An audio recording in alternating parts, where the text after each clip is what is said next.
Today's episode is episode 204.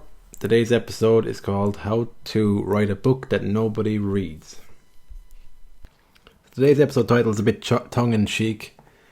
I don't actually intentionally write books with the intention of nobody to read it. But today what I'm going to describe is a sort of philosophy in writing a book. Just going to describe some of the ways that I think about writing a book, what I get from writing a book, and most of it, or hardly any of it, actually is focused commercially, which hence the title for this podcast.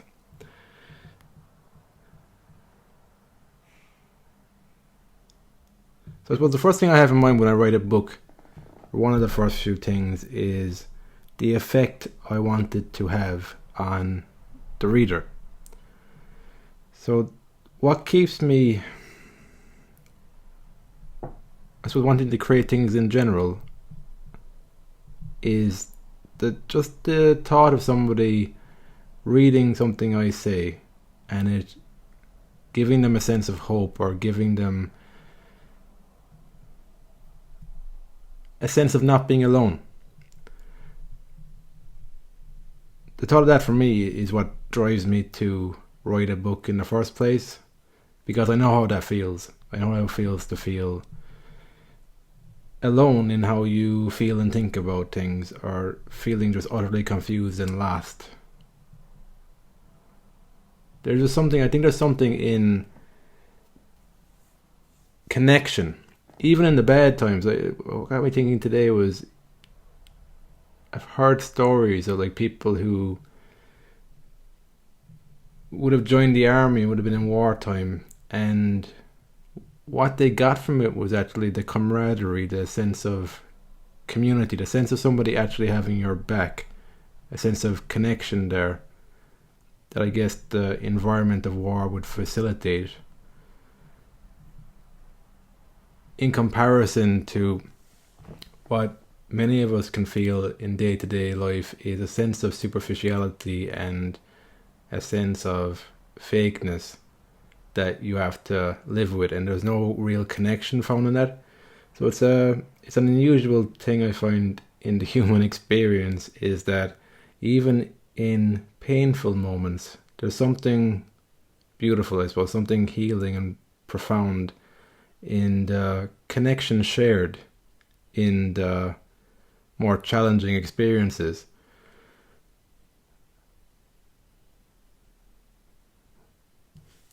So if you're somebody who's listening to this, potentially you could have a more profound story than I could ever share. And I guess in this episode I want to highlight the benefits in you sharing that. So just to focus, I guess, on the fact that maybe your book mightn't be read by a lot of people, but could have a profound effect on a couple of people. I don't want to, I suppose, espouse the cliche that you kind of hear from people of, if it only reached one person. It sounds quite empty a lot of the time when people say that, go on stage, and if I only connect with one person, then it's a success. So I don't want to give off those vibes here. I guess I want to express that some people can go through very painful experiences in their life, and if you're listening to this, potentially you have a story that can help them through that.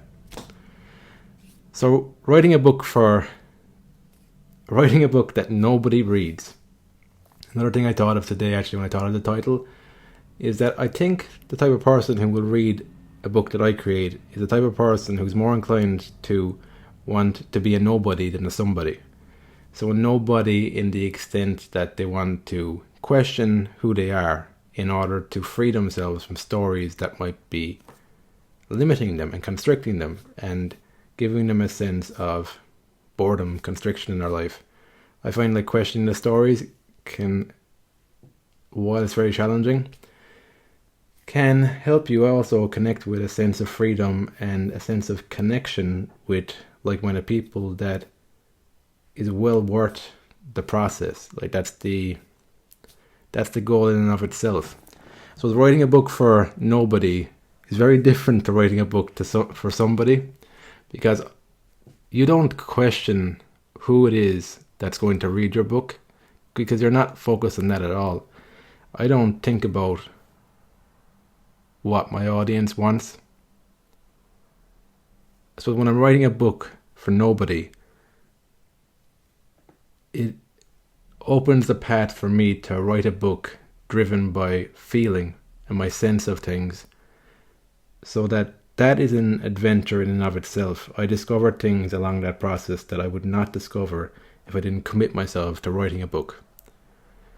So questions around who my audience is, these kind of typical, stereotypical marketing questions around who your target audience is, that makes commercial sense, but I don't ask myself things like that because it takes away from the journey aspect of writing a book.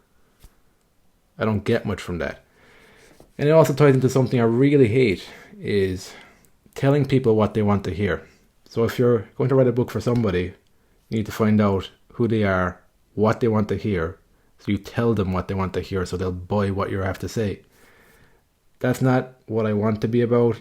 I've had a lot of pain in my life dealing with that I don't want to recreate that, consciously anyway. I don't want to recreate that for other people because it's not, I find it in terms of personal growth, personal development, it's not helpful for the individual to have to put up with that.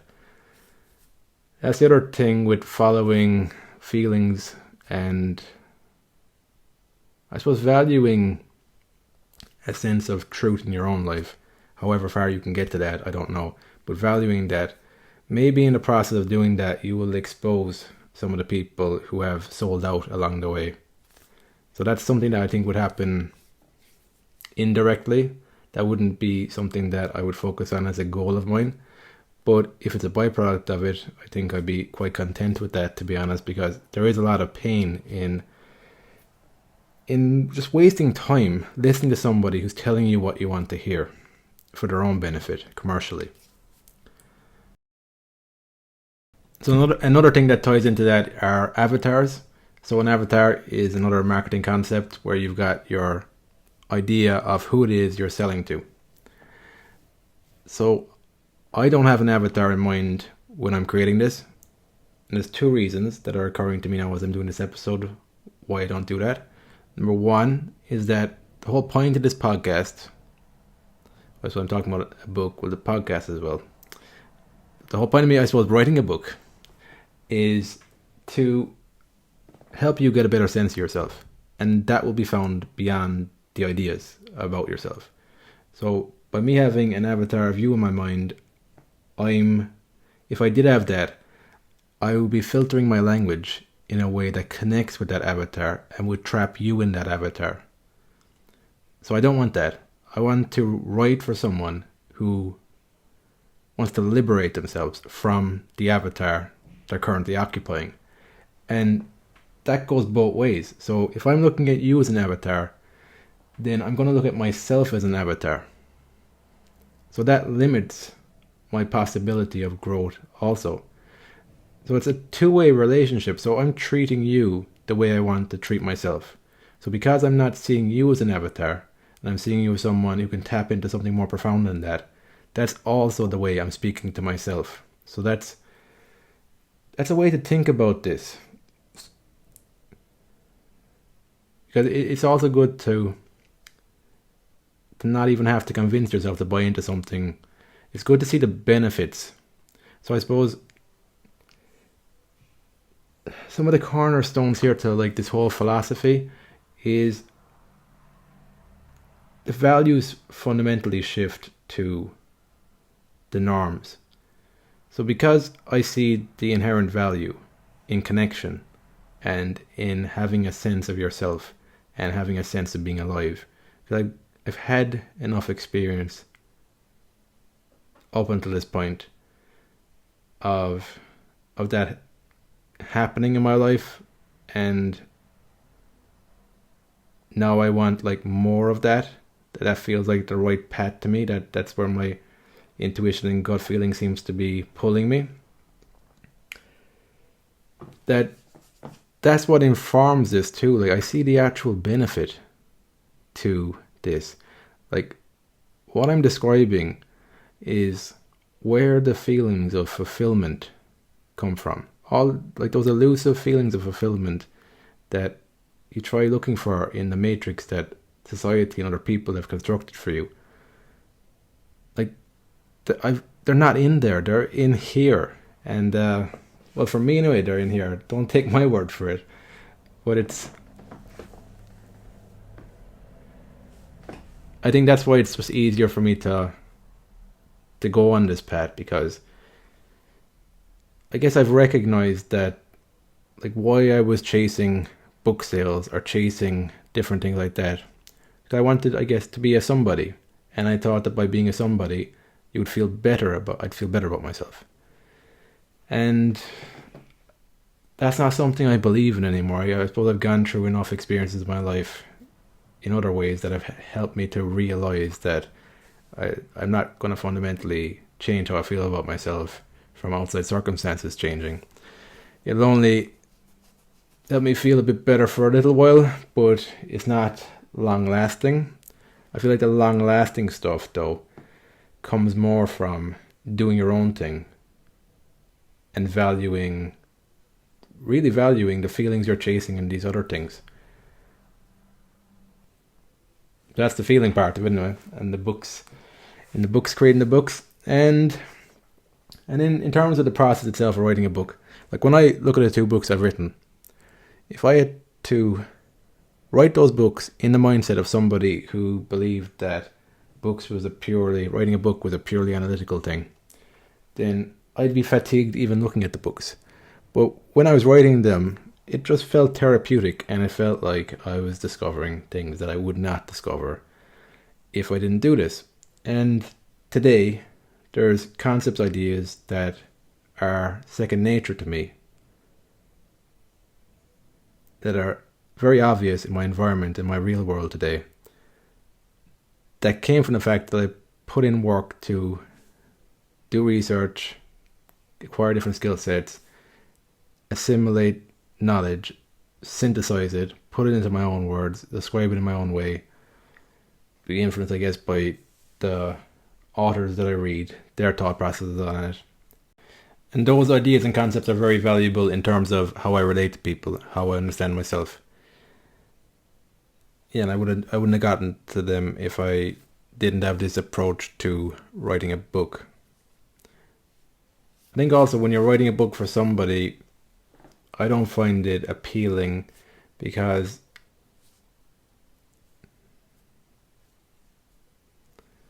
I guess you're telling them how to get to where you are in life, or worse still, actually, where you aren't.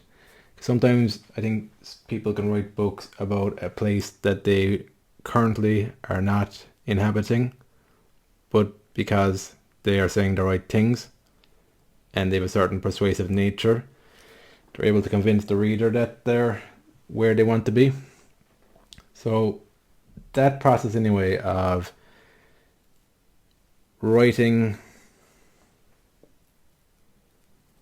for somebody who wants to be where you are, it's not very appealing to me, because I think some of it also is disingenuous, where you're not acknowledging that life is very complex and nuanced, and what works for me will not work for you all the time, and what works for me today might not even work tomorrow. I suppose it's not taking into account that sort of ambiguity in life. I've always found that, again, very frustrating, that somebody will sell you a formula and they'll lead you to believe that this is guaranteed to work, even though there's variables in your life that are different to my life. I'm willing to overlook that just to sell you something. I've never really liked that again. I don't find that interesting to write like that, because there is a formulaic way of writing that, and you have to learn that too. So that's actually there's a lot of effort involved in that. I've never been inclined to want to put in the effort for that. I think they're the main things, of writing for nobody.